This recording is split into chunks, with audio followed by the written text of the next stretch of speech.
Hello. देखिए एक बार तो लाइव में हो, आवाज जा रहे हैं ना थोड़ा। हेलो। हेलो।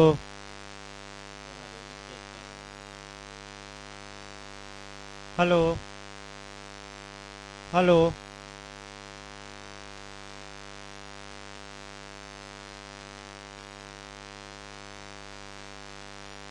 हेलो। हेलो। हाँ बंद कर दीजिए, आवाज जा रही है। बंद कर। देखिए आपका ये ए कम्प्लेक्स या सह अपराधी आपका कल पूरा बताया गया।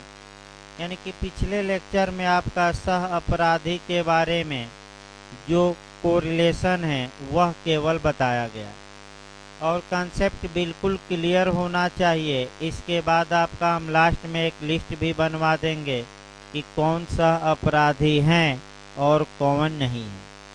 अब आइए, ये मेंस में भी क्वेश्चन बनता है, प्री में भी। आपका अब डिटेल में शुरू किया जाए सह अपराधी के बारे में, यानी कि ए कम्प्लेक्स के बारे में।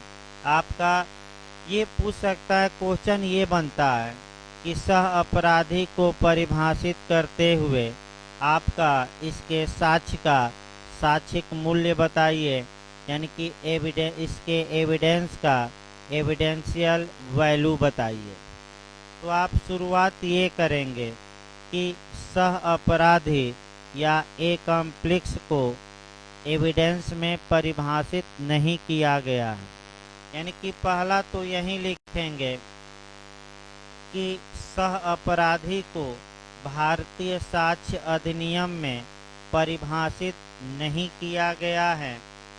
सह अपराधी वे व्यक्ति माने जाते हैं जो किसी अपराध को करने में भाग लेते हैं। अर्थात इसका मतलब आसान भाषा में हुआ कि जब दो या दो से अधिक व्यक्ति किसी अपराध को करने में सहयुक्त रहते हैं, यानी कि भागीदार रहते हैं, आपस में मिले रहते हैं और उनका इरादा भी अपराध करने का रहता है, तो उन दोनों व्यक्तियों को आपस में क्या कहा जाता है? ए कम्प्लेक्स या सह अपराधी। ऐसे सह अपराधियों, ऐसे मामलों में साक्ष्य, जिन मामलों में सामान्यतः साक्ष्य कमजोर रहता है, यानी कि साक्ष्य वीक रहता है, ऐसी दशा में इन्हीं सह अपराधियों में से किसी एक को राज्य सरकार द्वारा इस शर्त पर न्यायालय से क्षमादान करवाया जाता है, यानी कि उसकी पूरी सजा क्या करवाई जाती है? माफ। कि वह उसका साक्ष्य अभी प्राप्त किया जा सके। फिर इसको एक बार देखिए। सामान्यतः जब किसी मामले में साक्ष्य आपका कमजोर रहता है, तो ऐसी दशा में राज्य सरकार द्वारा किसी एक या एक से अधिक सह अपराधी को इस शर्त पर क्षमादान न्यायालय से दिलवाया जाता है कि वह उस घटना के से संबंधित तथ्य एवं परिस्थितियों के बारे में, यानी कि उस घटना के बारे में जो भी वह जानता है वह पूर्ण रूप से बताएगा और सत्य बताएगा, आधा नहीं बताएगा। कैसे बताएगा? पूर्ण रूप से। और क्या बता दे? सत्य। भाई आधा अधूरा नहीं। जब उसे क्षमादान दे दिया जाता है तो अब उसे राज साक्षी या सरकारी गवाह या इकबाली साक्षी कहा जाता है, यानी कि सरकारी गवाह भी कहा जाता है, राज साक्षी भी कहा जाता है, याद रखिएगा, इकबाली साक्षी भी कहा जाता है। लेकिन कब? जब उसे क्षमादान क्या कर दिया जाता है? दे दिया जाता है। तो क्षमादान किसको दिया जाता है? सह अपराधी की सह अभियुक्त को। सह अपराध, सह अभियुक्त को नहीं, अंतर हम बताएंगे 10 बाद में। आइए, जहाँ तक सह अपराधी की परिभाषा की बात है, अब दो केस याद रखना है। और पहला केस आपका है डेविस बनाम डायरेक्टर ऑफ पब्लिक प्रोसिक्यूटर। देखिए जो पहला केस है आपका, दो केस पहले याद रखना, मैंने 3-4 केस इसमें आपको तैयार रखना है, आपका 4-5 केस। पहला केस हम बता रहे हैं Davis versus director of public prosecutor, यानी कि डायरेक्टर ऑफ पब्लिक प्रोसिक्यूटर 1954 का केस है और इंग्लैंड के न्यायालय का है, हाउस ऑफ लॉर्ड का, HOL लिखते हैं। फिर एक बार देखिए, Davis versus director of public prosecutor आपका 1954 आपका इंग्लैंड का केस है, हाउस ऑफ लॉर्ड्स का निर्णय है। यहाँ भी केस क्वेश्चन पूछता है। इस वाद में हाउस ऑफ लॉर्ड्स ने सह अपराधी को परिभाषित किया, यानी कि क्वेश्चन ये बनता है कि सह अपराधी की परिभाषा किस केस में दी गई, तो Davis versus director of public prosecutor. और कौन सह अपराधी होगा, इसके लिए 3 बातें बताई गई, ध्यान से देखिए, 3 बातों को अच्छे से याद रखना है, यानी कि कौन एक्म्प्लिक्स होगा, इसके लिए कितनी बातें बताई गई, 3 बातें बताई गई। पहली बात देखिए, वे व्यक्ति सह अपराधी माने जाएंगे जो अपराध में सहयोगी रहे हों, अर्थात अपराध कारित करने में साथ दिए हों, चाहे मुख्य रूप से या सहायक रूप से। फिर एक बार देखिए, अर्थात पहला नियम ये मिला कि वे व्यक्ति आपस में एक्म्प्लिक्स माने जाएंगे जो अपराध में सहयोग किए हों, चाहे वह मुख्य अपराध करता हो या सहायक। जैसे कि ए ने बी को उकसाया कि हे बी तुम सी की हत्या कर दो, तो ए आपका खुद नहीं गया अपराध करने, बल्कि अपराध करने के लिए किसको उकसा दिया, बी को, तो ए भी सह अपराधी माना जाए। दूसरा आपका योजना बनाया गया और योजना बनाने वाला घटना स्थल पर गया नहीं, तो तब भी उसे सह अपराधी माना जाएगा, क्योंकि वह साथ में क्या बनाया है, मिलकर योजना। यानी कि कुल मिलाकर चाहे किसी ने घटना किया हो या न किया हो, अगर उस अपराध में वह सहभागी था, चाहे मुख्य अपराधकर्ता के रूप में या सहायक, वह सह अपराधी माना जाएगा। दूसरा पॉइंट आपका इस केस में बताया गया कि जो व्यक्ति चोरों से चुराया हुआ माल प्राप्त करते हैं, खरीदते हैं, वह भी सह अपराधी माने जाएंगे। यानी कि जैसे ए चोरी किया और एक सुनार बी के पास जाकर आपका उस चोरी के माल को बेचा, तो जो बी होगा, सुनार होगा, उसे भी सह अपराधी माना जाएगा। चोर और जो क्या खरीदा है, चोरी का माल खरीदा है। तो आप कहने कि कुल मिलाकर इसका मतलब ये हुआ कि जो अपराध किया है और दूसरा व्यक्ति वह जो चोरी का माल खरीदा है, वह दोनों आपस में क्या कहलाएंगे, सह अपराधी। और तीसरा आपका पॉइंट अति महत्वपूर्ण है, जो अभिकथित अपराध करने में सहभागी तो नहीं रहे हैं, लेकिन पूर्ववर्ती अपराधों में वह सहभागी रहे हैं। और इसका मतलब ये हुआ कि यदि मामला एविडेंस की धारा 14 और 15 में आ जाए, यानी कि सिमिलर फैक्ट या समरूप तथ्य बताया गया था भाई। इसका मतलब ये हुआ कि पिछली घटनाओं में वह व्यक्ति शामिल था, भले ही इस घटना में शामिल न हो। लेकिन उसका शामिल होना आपका एविडेंस की किस धारा में ऐड होना चाहिए, या तो 14 में या 15 में, यानी कि या तो 14 में या किस में, 15 में।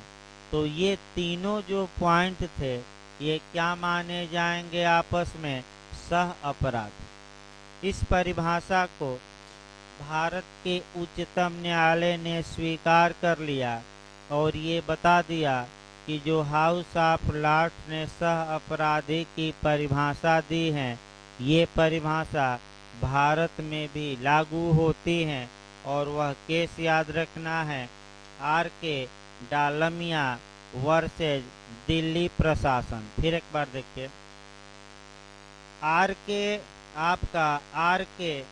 डालमिया वर्सेज दिल्ली एडमिनिस्ट्रेशन, यानी कि दिल्ली प्रशासन के वाद में भारत के उच्चतम न्यायालय ने आपका डेविस के वाद में हाउस ऑफ लॉर्ड्स द्वारा दी गई सह अपराधी की परिभाषा को एक्सेप्ट कर लिया और बता दिया कि भारत में भी सह अपराधी वह माना जाएगा जो इस परिभाषा में क्या होता हो, आ जाता हो। तो अलग से बताने की आवश्यकता नहीं है, क्योंकि डेविस के केस में क्या परिभाषा दी गई ये आपको क्या की गई है, बता दी गई।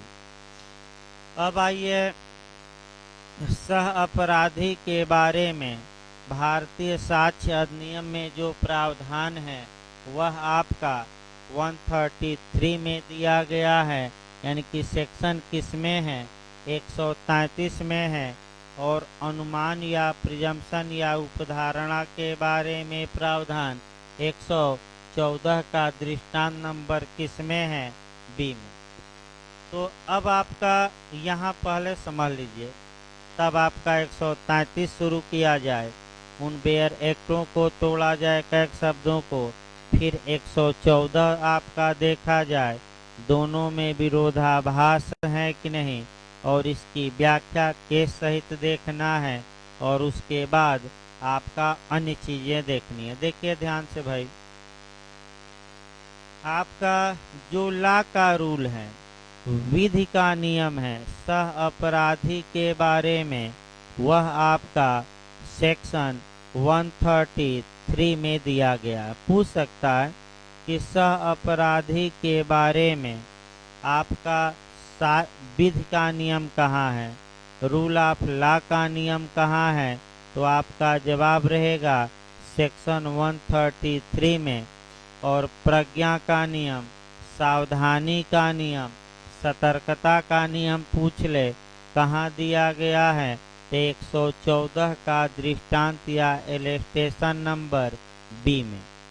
तो सबसे पहले जब भी पढ़िए 133 हम पढ़ते हैं और तब आपका 114 का दृष्टांत नंबर बी पढ़ते हैं, और तब दोनों की तुलना की जाएगी और दोनों में क्या समानता है ये देखा जाएगा।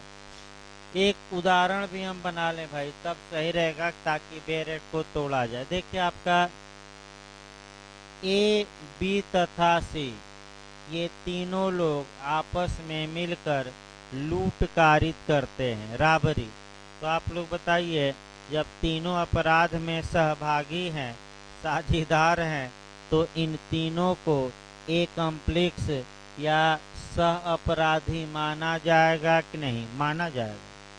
अब दूसरा, अब आपका अब देखिए क्या हुआ, सरकार ने एक सह अपराधी को यानी कि ए को उत्प्रेरणा दिया, वचन दिया या धमकी दिया और कहा कि तुम अपना अपराध स्वीकार करो और अपने साथियों के विरुद्ध भी साक्ष्य देना, और ए सरकार की बात स्वीकार कर लेता है, तो सरकार को आपका सरकार ए को न्यायालय से ए की सजा को पूरी तरह क्या कराती है, माफ, लेकिन इस शर्त पर कराती है कि लूट के बारे में जो भी तुम जानते हो, जिन व्यक्तियों के बारे में जानते हो, पूर्ण रूप से बताना कि अर्ध रूप से, और सत्य बताना कि झूठ सत्य। इस शर्त पर माफी दी गई है।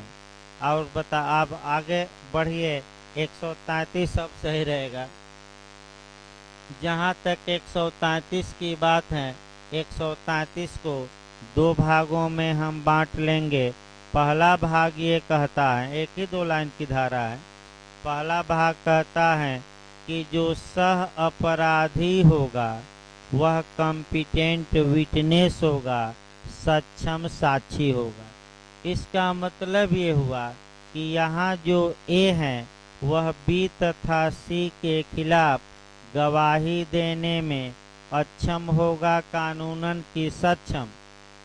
तो यानी कि पहला आ गया कि सक्षम होगा।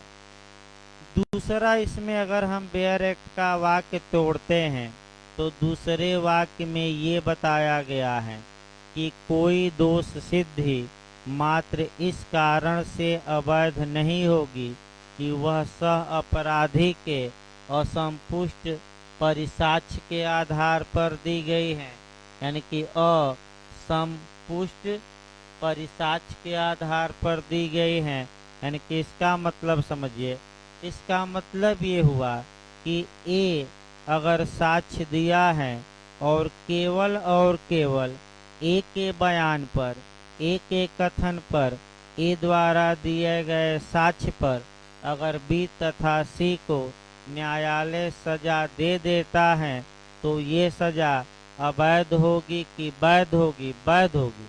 अवैध नहीं होगी का मतलब क्या हुआ? वैध होगी। अब इन दोनों को डिटेल में देखिए। आपका देखिए 133 में 2 पॉइंट हमें मिले। अब पहला सक्षमता देखिए, अर्थात 133 का जो पहला हम टेक्निकल बात बता रहे हैं वह ये है कि जो सह अपराधी होता है वह एक कॉम्पिटेंट विटनेस होता है, सक्षम साक्षी होता है। अर्थात सह अपराधी अपने साथ किए गए या अपने साथियों के विरुद्ध, अपने सहयोगियों के विरुद्ध साक्ष्य दे सकता है, रोक टोक नहीं है। क्योंकि ये अपने साथियों के विरुद्ध कैसा साक्षी माना गया है? सच। दूसरा नियम जो विधि का ये है कि यदि केवल सह अपराधी के परिसाक्ष्य के आधार पर अन्य सह अपराधियों को सजा दे दी जाती है तो वह सजा अवैध नहीं होगी, अर्थात वैध होगी। इसका मतलब ये हुआ कि केवल ए के बयान पर किसको सजा दे दी गई? बी या सी या दोनों को, तो ये सजाएं क्या होंगी? सही मानी जाएंगी। ये किसका नियम हमने बताया? विधि का। किसका नियम है? लेकिन सह अपराधी चूंकि अपराध में भागीदार होता है, अतः उस पर संदेह करने का कारण भी है, क्योंकि ए स्वयं अपने साथियों के साथ गद्दारी कर रहा है।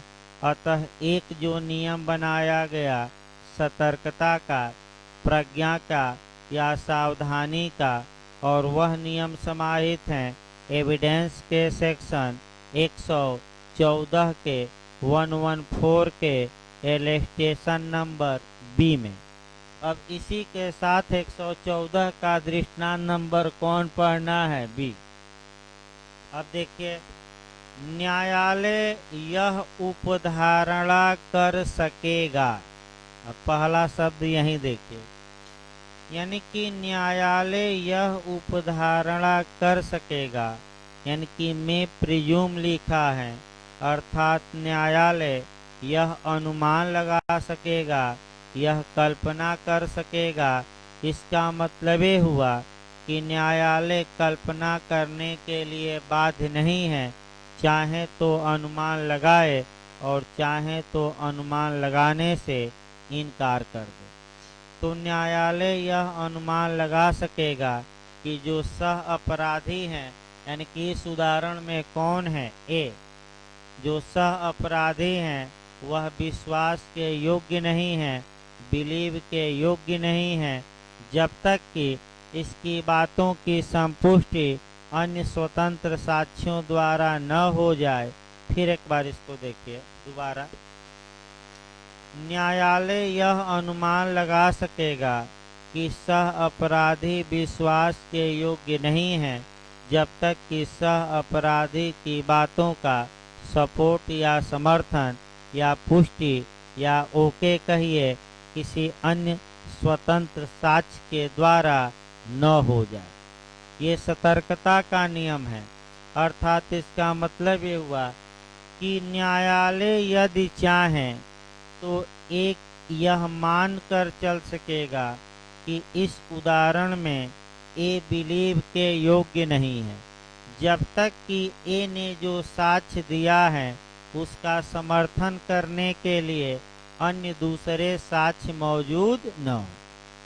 अब क्यों ये प्रज्ञा का नियम या सावधानी का नियम बनाया गया, इसके पीछे एक बहुत बड़ा कारण है और वह कारण मेंस में लिखना ही पड़ेगा। आपका देखिए क्यों ऐसा बनाया गया नियम, तो 3-4 अच्छे कारणों को आप डील करेंगे कि ये नियम आपका क्यों बनाया गया।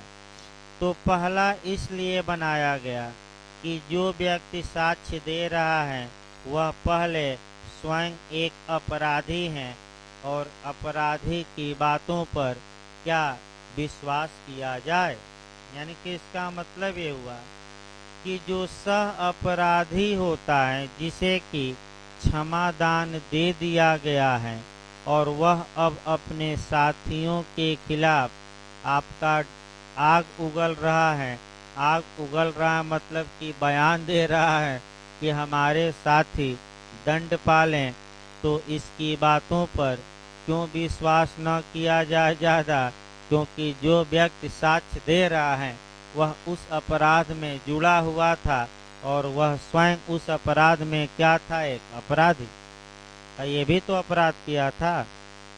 दूसरा ये है कि ए फाल्स एविडेंस दे सकता है। क्यों दे सकता है, देखिए चूंकि ए की सजा पहले ही पूरी तरह माफ हो चुकी है, अतः इस बात की पूरी संभावना है कि ए फाल्स एविडेंस दे दे, मिथ्या साक्ष्य दे दे और अपना दोष अपने को बचाने के लिए, अपने को प्रोटेक्ट करने के लिए पूरी तरह झूठा बयान देकर और किसको फंसा दे, अपने साथियों को। यानी कि हम तो नहीं डूबेंगे लेकिन तुम्हें क्या करेंगे।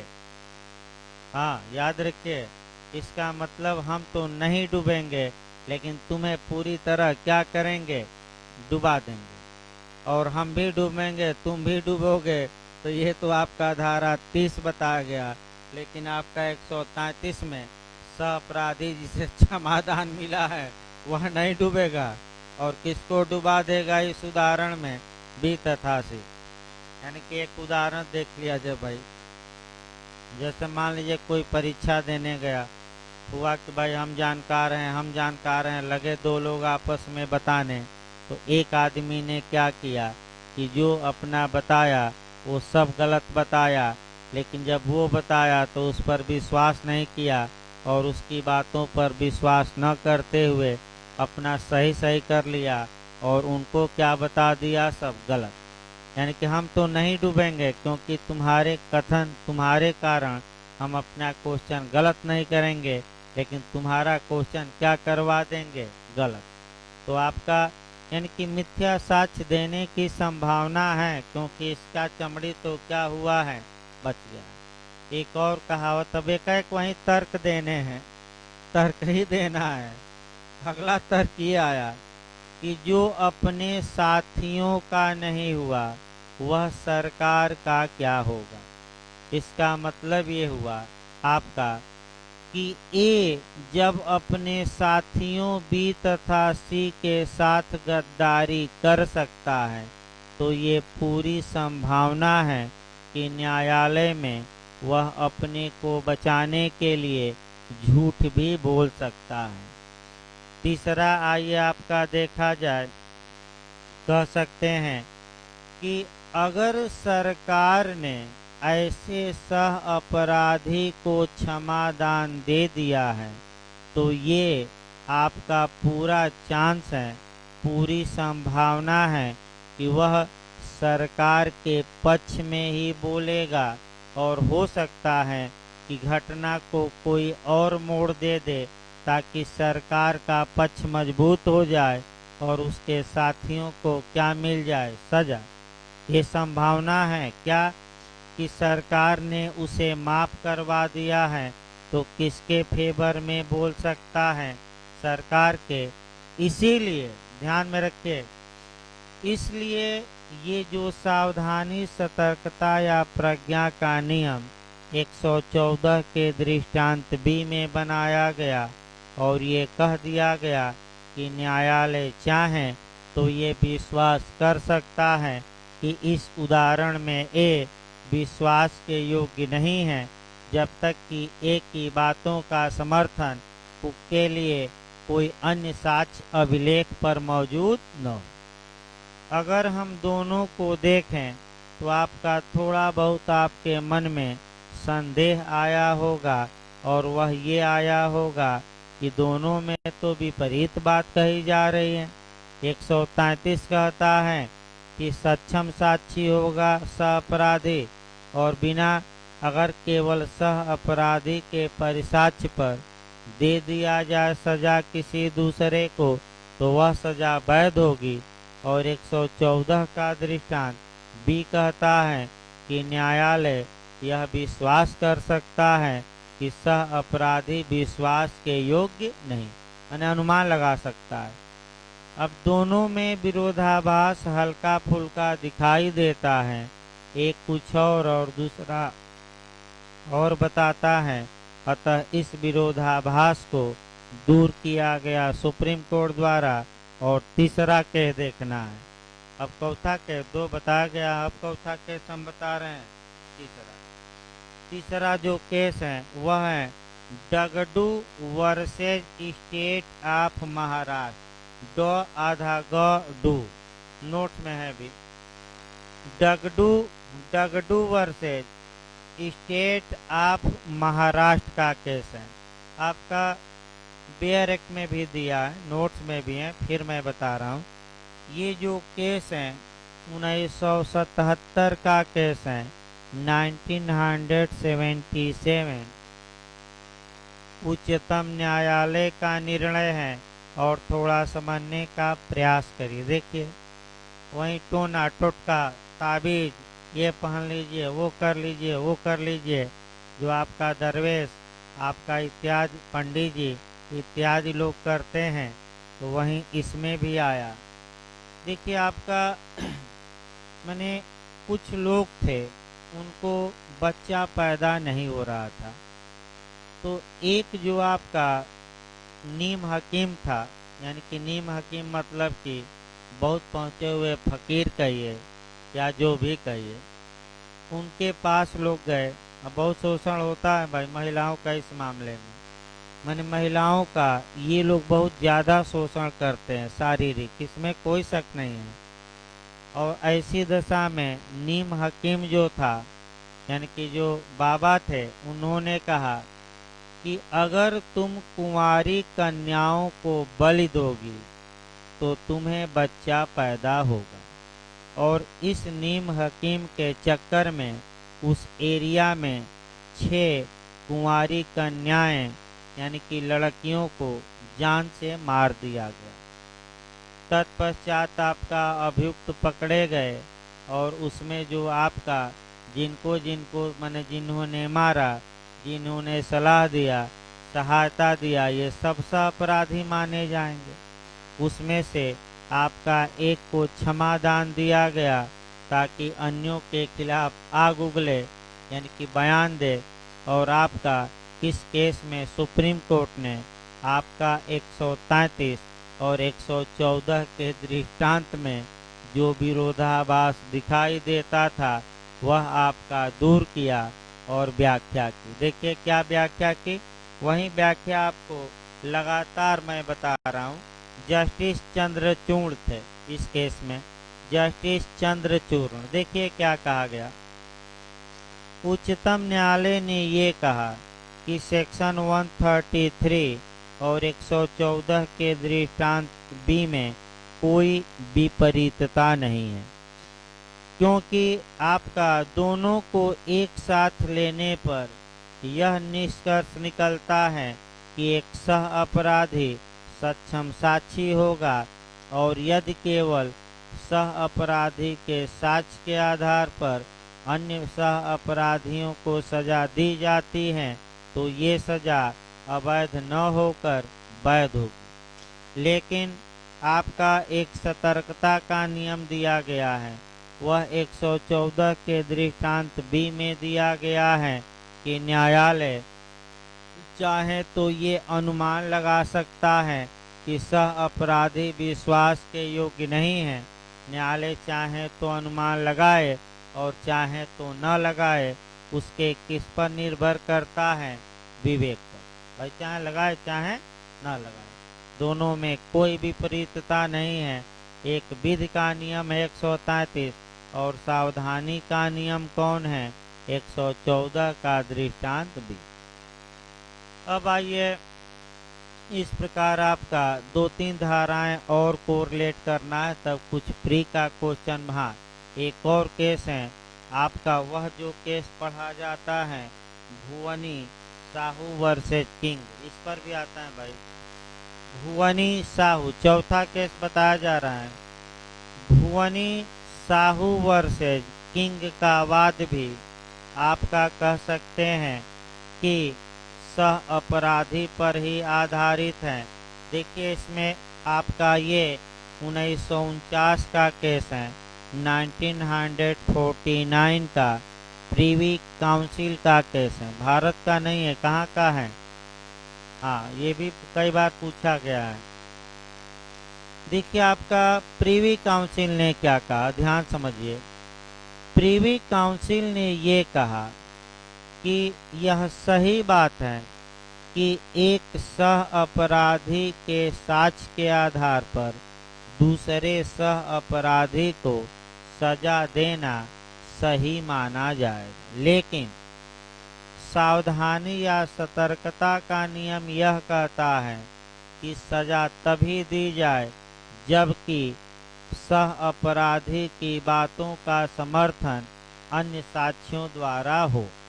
और आपका भुवनी साहू के वाद में अन्य कोई साक्ष्य नहीं था पर्याप्त, केवल सह अपराधी का बयान था, तो आपका प्रीवी काउंसिल ने अभियुक्त को बरी कर दिया और कहा कि केवल सह अपराधी के साक्ष्य के आधार पर सजा देना उचित नहीं होगा। यानी कि इसका मतलब ये हुआ कि जो हम 114 के दृष्टांत बी में सावधानी, सतर्कता या प्रज्ञा का नियम बता रहे हैं, अब वह नियम इतना मजबूत हो गया है कि वह विधि का नियम बन गया है। और हमेशा न्यायालय ये मांग करते हैं कि केवल सह अपराधी के बयान पर नहीं हम सजा देंगे, अन्य कोई क्या लाइए, एविडेंस लाइए जो सह अपराधी के बयान को क्या करे, सपोर्ट करे। क्या करे? समर्थन या सपोर्ट। अगर सपोर्ट नहीं करता तो हम सजा देने से क्या कर देंगे, इनकार। ये आपका माने डगडू के केस में बताया गया, नहीं, ये आपका भुवनी साहू में बताया गया। इसके बाद आपका कुछ चीजें पूछी जाती हैं छोटी छोटी आपका, कि जो सह अपराधी का है साक्ष्य, वह आधार उसका क्या है।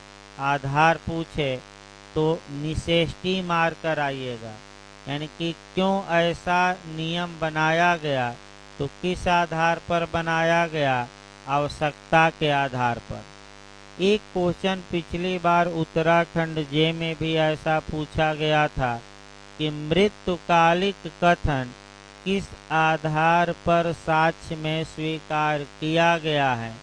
4 आधार दिया था, तो मृत्युकालिक कथन भी किस आधार पर स्वीकार किया गया है, निषेष्टि या आवश्यकता। यानी कि आवश्यकता ऐसी आन पड़ी है कि ऐसा नियम अपनाया जाए।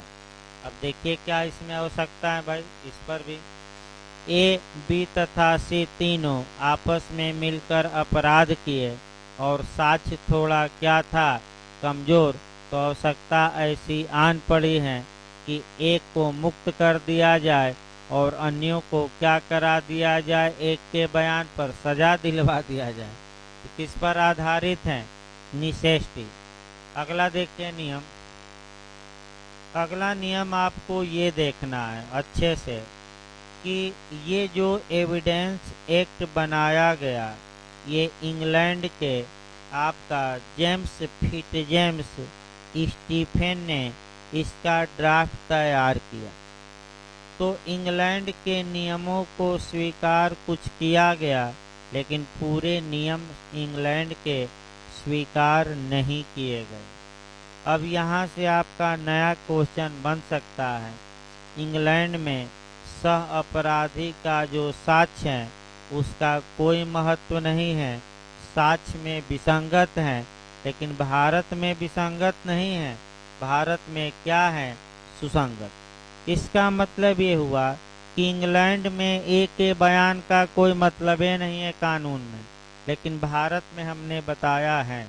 तो आपका कहाँ सह अपराधी का साक्ष्य विसंगत और कहाँ सुसंगत, तो जरूर याद रखिएगा, आपका इंग्लैंड में विसंगत और भारत में सुसंगत। अब एक लिस्ट पूछी जाती है आपका लास्ट में प्री के लिए, कौन सह अपराधी हैं और कौन नहीं है, वही लिस्ट याद करना है अच्छे से। और कौन सह अपराधी हैं और कौन नहीं है, देखिए मैं बता दे रहा हूँ क्या करके, पहले हैं पर आया जाए। आपका पहला क्वेश्चन बनता है, वेश्या, उसके ग्राहक और उसके दलाल, ये तीनों आपका सह अपराधी हैं। याद रखिए, वेश्या, उसके ग्राहक और उसके दलाल, ये तीनों सह अपराधी माने जाते हैं, क्योंकि ये तीनों अपराध में शामिल रहते हैं अपराध करने के इरादे से। पहला ये बन चुका है भाई। दूसरा देखिए, स्वेच्छा से रिश्वत देने वाला व्यक्ति, यानी कि जो व्यक्ति अपनी इच्छा से रिश्वत देता है वह व्यक्ति भी सह अपराधी माना जाए। अब याद रखें, स्वेच्छा से रिश्वत देने वाला व्यक्ति, ये दो हो गया। अब कौन सह अपराधी नहीं है वह लिस्ट भी याद रखना है। तो आइए, दबाववश या उत्पीड़नवश रिश्वत देने वाला व्यक्ति क्या सह अपराधी माना जाएगा कि नहीं। तो जो व्यक्ति उत्पीड़नवश, प्रेशर में, दबाव में, धमकीवश रिश्वत देता है तो वह सह अपराधी है कि नहीं। तो आपका क्या जवाब रहेगा, नहीं। अब बताइए, जो मुखबिर होते हैं क्या वो सह अपराधी माने जाएंगे, नहीं। और जो सबसे अच्छा पूछा जाता है, यंत्र साक्षी, यंत्र साक्षी माने फंसाने वाले साक्षी, फंसाने वाले मतलब ट्रैप विटनेस, ट्रैप विटनेस माने पास साक्षी, पास साक्षी का मतलब कि ऐसा व्यक्ति जो अपराध तो करता है लेकिन अपराध करने का इरादा नहीं रहता, उसका इरादा ये रहता है कि अपराधियों को क्या किया जाए, पकड़वा दिया जाए, तो क्या वह एक कॉम्प्लेक्स या सह अपराधी माना जाएगा कि नहीं। तो क्या मारेंगे आप, नहीं माना जाएगा। दुराचार की शिकार महिला क्या सह अपराधी मानी जाएगी कि नहीं, नहीं मानी जाएगी। आपका ट्रैप विटनेस देखिए, बहुत इस समय खतरा है भाई सोशल मीडिया पर, देखिए आपका क्या खतरा है। कोचिंग के भी एक दो लोगों के साथ ऐसा हो चुका है। आपका वर्तमान समय में खतरा बहुत ज़्यादा है सोशल मीडिया से, और बार बार आ रहा है कि किसी लिंक को क्लिक करने के पहले एक बार उसकी क्या करिए, जांच पड़ताल करिए। खतरा देखिए कैसे है। व्हाट्सएप कॉल आता है, आपका और व्हाट्सएप कॉल एक लड़की करती है, आप उससे बात करते हैं, तत्पश्चात वीडियो एडिट करके और अश्लील वीडियो आपके व्हाट्सएप पर तुरंत आ जाता है और फिर पैसे की मांग कि दो नहीं तो हम क्या कर देंगे, वायरल। तो जो डरपोक होते हैं वह 2-4 हज़ार भेज ही देते हैं, और जो आपका रहते हैं तो ये कहते हैं कि रुको हम भी तुम्हारा एक वायरल कर दे रहे हैं बनाकर, करो हमारा वायरल तो हम भी क्या करेंगे तुम्हारा वायरल। हम तो एक वीडियो बनाकर इधर से भेज दिए। भाई आपका भाई जब भी व्हाट्सएप से अननोन कॉल आए तो आप लोगों को भी सतर्क किया जाता है कि आप उसको न उठाइए, तभी सही रहेगा। अगर उठाते हैं तो ऐसी घटना हो तो घबराने की आवश्यकता नहीं है, आप कहिए कि वायरल करो, उसके बाद साइबर क्राइम में आपका जाएगा और आईटी एक्ट के तहत वो सब क्या होंगे, दंडित। लेकिन वही है कि पकड़ना मुश्किल रहता है, क्योंकि कहाँ से अपराध किया, फर्जी सिम लिए रहते हैं, फर्जी नाम पता। दूसरा जो आपका, एक तो लिंक वाला क्लिक न करिए। तीसरा आपका जो ट्रैप विटनेस होते हैं, क्या आजकल आपका हनी ट्रैप चल रहा है, सुने हैं ना, कि लड़कियां जाल में फंसाकर कुछ लड़कियां और पुरुषों को ब्लैकमेल कर रही हैं, और हमारे सांसद वरुण गांधी जी भी फंसे थे इसी में, और इसीलिए सरकार में इस बार कोई मंत्री पद नहीं मिला। न मेनका गांधी जी, मैंने इनको मंत्री पद नहीं दिया गया, नहीं तो इनका चांस था कि मंत्री मिल जाता पद, लेकिन काफ़ी हल्ला हुआ। तो आपका ट्रैप जो विटनेस होते हैं, जैसे कि दरोगा जी घूस मांगे, एक आदमी विजिलेंस के यहाँ गया, कहा कि दरोगा जी घूस मांग रहे हैं, तो 10,000 लिया, विजिलेंस वालों ने दिया, पाउडर लगाकर 10,000 घूस दिया वो व्यक्ति, लेकिन इरादा अपराध करने का नहीं था, बल्कि क्या करने का था, उजागर। तो ऐसी दशा में जो घूस दिया है वह सह अपराधी नहीं माना जाए। तो ये भी सतर्क रहना भाई आपका। अगला देखिए नियम, अभी एक दो पॉइंट और आपका छूटा है, वो बता दिया जाए। वह ये आपका छूटा है, किसी के साथ आपका जो सेक्शन कोरिलेट करके पढ़ा जाता है, दो सेक्शन और मेंस में आप कोरिलेट करेंगे। एक सेक्शन आपका 156 एविडेंस का 156 और दूसरा 134, कल बता भी गया था। आपका 156 बताता है कि जब कोई सह अपराधी बयान दे रहा है न्यायालय में, तो वह घटना के बारे में कहानी कह सकता है, पूरी बात बता सकता है, ताकि और घटना के बारे में पिक्चर क्या हो जाए, क्लियर। जैसे कि कहाँ हम लोग योजना बनाए, किस रास्ते से चले, किस साधन से चले, किस होटल में रुके, कहाँ पैसा बंटवारा किया गया, कहाँ अपराध किया गया, और अपराध करने के बाद लूट का माल हम लोग ने कहाँ छुपाया, ये क्या सारा कहानी यानी कि किस्सा, यानी कि एक चौराहे का ये कई आदमी बता रहा है तो क्या करेगा, तो बता सकता है कि नहीं, बता सकता है। कौन सा धारा बता रहे हैं एविडेंस की, 156।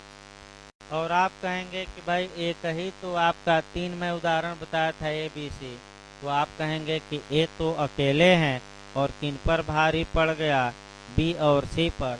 तो किसी तथ्य को साबित करने के लिए साक्षियों की कितनी संख्या होनी चाहिए, तो कोई विशिष्ट संख्या अपेक्षित नहीं, यानी कि ये नहीं कि 1 2 3 4, कोई विशिष्ट संख्या अपेक्षित नहीं।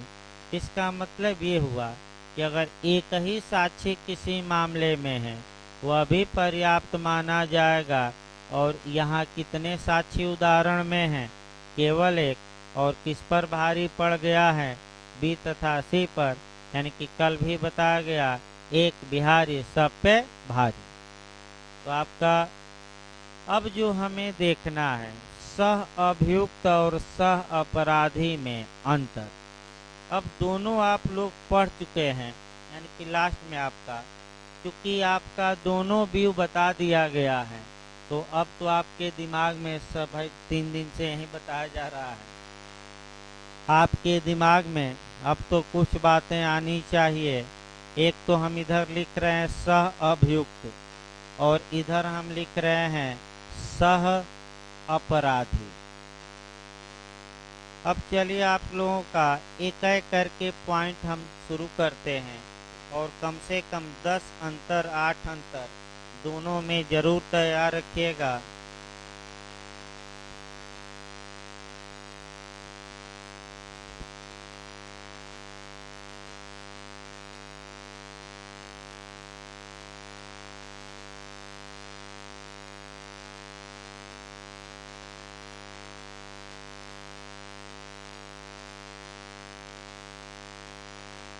देखिए आपका सह अभियुक्त ये इंटरव्यू में भी बिहार में पूछा गया था भाई, फिर बता दिया जाए। और मेंस का भी अच्छा क्वेश्चन बनता है और आपका काफी अच्छा क्वेश्चन यहाँ बनता है। तो जो मुख्य मुख्य अंतर हैं, प्रयास ये करना है कि उन अंतरों को तो पहले लिख लेना है। तो सबसे पहले आप बताइए कि को एक्यूज या सह अभियुक्त के बारे में आपका सेक्शन पहले अंतर कर लीजिएगा। सह अभियुक्त के बारे में किस धारा प्रावधान किया गया है 30 में और सह अपराधी के बारे में 188। ये तो कम से कम याद रहे। दूसरा, इनकी परिभाषा पर गौर करना है। दो या दो से अधिक व्यक्ति आपस में सह अभियुक्त तब कहे जाएंगे जब उनका एक ही अपराध के लिए संयुक्त विचारण चल रहा हो। फिर एक बार याद रखिए, दो या दो से अधिक व्यक्ति सह अभियुक्त तब कहे जाएंगे, को एक्यूज तब कहे जाएंगे जब मैं बताया था कि एक ही अपराध के लिए अलग ट्रायल की एक साथ माने ज्वाइंट ट्रायल यानी कि संयुक्त। अब सह अपराधी बताइए, अभी बताया गया सह अपराधी किसे कहा जाएगा, तो जब दो या दो से अधिक व्यक्ति अपराध करने के आशय के साथ अपराध में क्या रहते हैं, भागीदार साझीदार। भाई एक ही लाइन तो हमने बताया कि सह अपराधी किसे कहा जाएगा, तो जब दो या दो से अधिक व्यक्ति किसी अपराध में सहयोगी हो, भागीदार हो, लेकिन उनका इरादा हो कि नहीं अपराध करने का, मुख्य पहलू यही इरादा होना चाहिए कि नहीं होना चाहिए। तीसरा अंतर आइए, आपका सह अभियुक्त के लिए यह आवश्यक है कि एक ही अपराध के लिए संयुक्त विचारण चल रहा हो, सह अभियुक्त के लिए। लेकिन सह अपराधी में ऐसा नहीं है। सह अपराधी में ये हो सकता है कि विचारण अलग अलग हो, संयुक्त न हो। यानी कि सह अपराधियों का एक साथ ट्रायल चलाना आपका कह सकते हैं कि आवश्यक नहीं है। उनका विचारण क्या चल सकता है अलग अलग, लेकिन सह अभियुक्त का विचारण कैसे चलेगा, संयुक्त। अब आइए शपथ दिलवा दीजिए। अब आप लोग बताइए किसको शपथ नहीं दिलवाई जाती और किसको दिलवाई जाती है। तो फिर याद रखिए, सह अभियुक्त को शपथ नहीं दिलवाई जाती, लेकिन सह अपराधी को शपथ दिलवाई जाती है। फिर एक बार याद रखिए, जो धारा 30 में को एक्यूज्ड है, सह अभियुक्त है, उसे शपथ नहीं दिलवाई जाती, जबकि धारा 133 में जो सह अपराधी हैं उसे क्या दिलवाई जाती है, शपथ। ये भी याद रखें। किसको, अब आइए, किस अपराधी को झूठ बोलने के लिए सजा दी जा सकती है और किसको नहीं दी जा सकती। तो शपथ नहीं तो सजा क्या, तो बताइए किसको नहीं दी जा सकती। हाँ, सह अभियुक्त को मिथ्या साक्ष्य के लिए अभियोजित नहीं किया जा सकता, क्योंकि उसे शपथ दिलवाई ही नहीं गई है। फिर एक बार देखिए, धारा 30 में जो सह अभियुक्त है, अगर वह मिथ्या साक्ष्य देता है तो उसके लिए उस पर कोई एक्शन नहीं लिया जा सकता, कोई कार्यवाही नहीं की जाएगी। क्यों नहीं की जाएगी? क्योंकि वो शपथ पर बयान नहीं दिया। अब आ जाइए सह अपराधी। अगर सह अपराधी मिथ्या साक्ष्य देता है तो शपथ लिया है कि हम क्या करेंगे, सत्य बोलेंगे, और फिर झूठ बोल दिया तो झूठ बोले कौआ काटे। मैं देख रहा हूँ आपका सीरियस हो गए हैं लोग, भाई सीरियस न होइए, बीच बीच में माहौल क्या रहे बना रहे पढ़ाई का, क्योंकि एकदम आपका सीरियस हो जाते हैं। शाम को तो एक लोग एकदम आँख ऐसे तरेर कर मैंने एकदम सीरियस हो गए थे पुलिस एक्ट में, फिर बीच में रोकना पड़ा क्लास। हम कहे भाई इतना सीरियस भी ना हो जाइए, तो बाद में बता रहे हैं कि क्या करें, इतना कंपटीशन है सर, आपकी एक एक बात एक एक क्वेश्चन रहती हैं, अगर एक बात भी दिमाग से निकल गई तो हमारा नहीं हो पा रहा है 1-2 नंबर से। खुद बताए, यहाँ मैं सीरियस था और इसलिए था कि बिहार में 2 नंबर से क्या हुआ, एपीओ रुक गया। तो भाई सीरियस रहेंगे तभी तो 1-2 नंबर आगे बढ़ेगा। तो फिर एक बार देखिए, आपका झूठ बोलने के लिए सह अभियुक्त को कोई सजा नहीं, और आपका झूठ बोलने के लिए किसको सजा मिलेगी? सह अपराधी, क्योंकि वो शपथ लिया है, ओथ लिया है क्या बोलने की? सत्य। अगला देखिए भाई आपका, अब अगला देखा जाए आपका कि क्षमादान किसको दिया जाता है। सह अभियुक्त को क्षमादान नहीं दिया जाता, लेकिन सह अपराधी को क्या दिया जाता है? क्षमादान। फिर एक बार देखते, क्षमादान किसको दिया गया है? तो सह अभियुक्त को, यानी कि धारा 30 वाले को क्षमादान नहीं दिया जाता, तो क्षमादान किसको दिया जाता है? 133 वाले को, यानी कि किसको? सह अपराधी एकम्प्लिक्स। अब आगे आइए, सह अभियुक्त क्या सक्षम साक्षी है कि नहीं है? भाई क्या धारा 30 में तो सह अभियुक्त को कहीं भी सक्षम साक्षी घोषित नहीं किया गया है, यानी कि सह अभियुक्त सक्षम साक्षी नहीं होता, लेकिन सह अपराधी को 133 के तहत स्पष्ट रूप से सक्षम साक्षी घोषित किया गया है। गैर कभी बताया गया 133 में। अगला एविडेंशियल वैल्यू जरूर देखिएगा, धारा 30 का लास्ट पॉइंट पकड़िए कि एक सह अभियुक्त के साक्ष्य का साक्षिक मूल्य क्या होगा। और मैं बार बार लास्ट शब्द बता रहा था कि न्यायालय विचार में ले सकेगा, यानी कि क्या कर सकेगा? न्यायालय केवल विचार में ले सकेगा, यानी कि सह अभियुक्त के साक्ष्य का साक्षिक मूल्य क्या होता है? तो न्यायालय अन्य सह अभियुक्तों के विरुद्ध उसे विचार में ले सकेगा। लेकिन सह अपराधी का साक्षिक मूल्य क्या होता है? 133 में अभी बताया गया कि सह अपराधी का जो साक्ष्य होता है वह एक सारवान साक्ष्य है, सब्सटेंसिव एविडेंस है, और केवल सह अपराधी के साक्ष्य के आधार पर यदि दूसरे सह अपराधियों को सजा दे दी गई तो आज ही बताया गया वह सजा वैध होगी कि अवैध? हाँ, वैध होगी।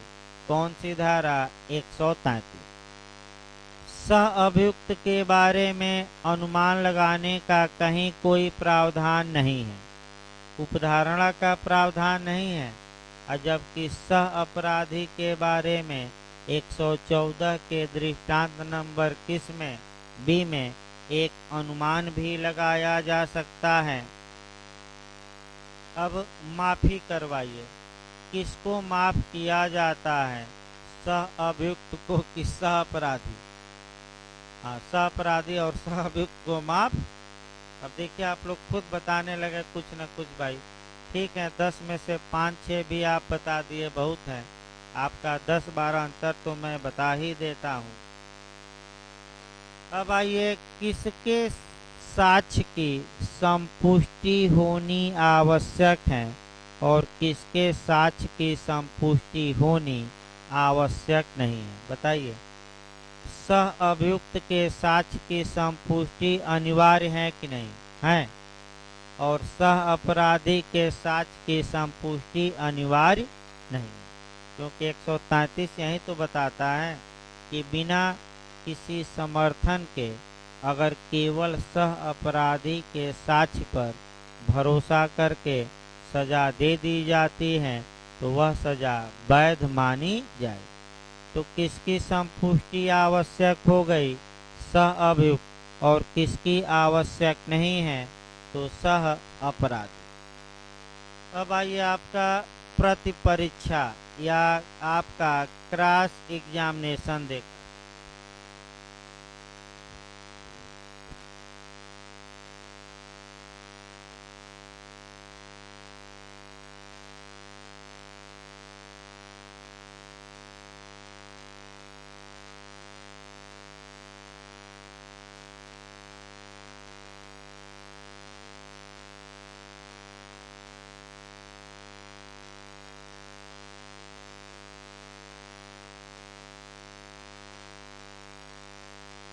आपका भैया देखिए, कौन बताया जा रहा था? दिमाग से निकल गया। तो कौन बताया जा रहा था पॉइंट? नहीं, पुष्टि तो हो गया था। कौन? हाँ, प्रत परीक्षा बताया जाए, पुष्टि वाला तो हो गया था। किसकी पुष्टि आवश्यक है? तो सह अभियुक्त। किसकी आवश्यक नहीं है? सब। देखिए, जो सह अभियुक्त होता है उसका क्रॉस एग्जामिनेशन या प्रति परीक्षा नहीं होती, लेकिन सह अपराधी की प्रति परीक्षा होगी। इसमें कोई शक नहीं, भाग नहीं जाएगा। यानी कि 133 वाले को क्रॉस एग्जामिनेशन होगा और 30 वाले का नहीं होगा। तो कम से कम हमें लगता है कि 10 अंतर हो गया होगा, इतना भाई बताते बताते, क्योंकि आपका किताब में मिलता नहीं है आपका, और कम से कम 10 अंतर बताया गया, और ये 10 अंतर इंटरव्यू के लिए काफ़ी महत्वपूर्ण मायने रखते हैं। तो इस प्रकार आपका सह अभियुक्त और सह अपराधी में अंतर भी बता दिया गया। अब जो कल भाई अगला क्लास आज नहीं चलेगा, बताया जाए आपका, और कल जो आपका क्लास चलेगा वह थोड़ा बहुत एविडेंस में बचा है, पढ़ कर आइएगा। आपका 2 पॉइंट और बचा है, 3 पॉइंट। देखिए क्या क्या बचा है, कल बताया जाएगा, तब उसके बाद स्पीड बढ़ जाएगी। देखिए भाई, फिर मैं बता दूं, एक तो स्वीकृति और संस्वीकृति में अंतर बचा है, ये कम से कम 10 अंतर आपको पढ़ना है। एडमिशन और किस में? कन्फेशन। फिर कन्फेशन का एविडेंशियल वैल्यू क्या होगा? संस्वीकृति का साक्षिक मूल्य। और इसके बाद प्रत्याहारी संस्कृति, मुकरी हुई संस्कृति, यानी कि एक बार अपराध स्वीकार किया अपना और उस अपराध को क्या कर लिया? वापस ले लिया संस्कृति। यह भी बिहार में पूछी गई है, यूपी एपीओ मेंस में भी आ चुका है। 3 पॉइंट कल बताए जाएंगे। इसके बाद अगर एविडेंस में कल जो बताया जाएगा, इसके बाद अगर समय बचेगा तो आपका 31 बता ही दी गई है। स्टापेल माने स्वीकृति का प्रभाव 32 से शुरू कर दिया जाएगा, और जैसे ही 32 हुआ, इसका मतलब कि आप आधा एविडेंस आपका क्या हुआ? समाप्त। तो समय लगता है पढ़ाने में, उसके बाद स्पीड अपने आप बढ़ जाएगी।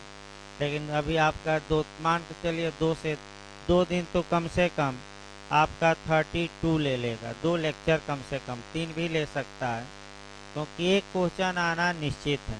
बिहार में भी आया था इस बार, तो आपका कल क्लास चलेगा भाई, अगला शाम में चलेगा।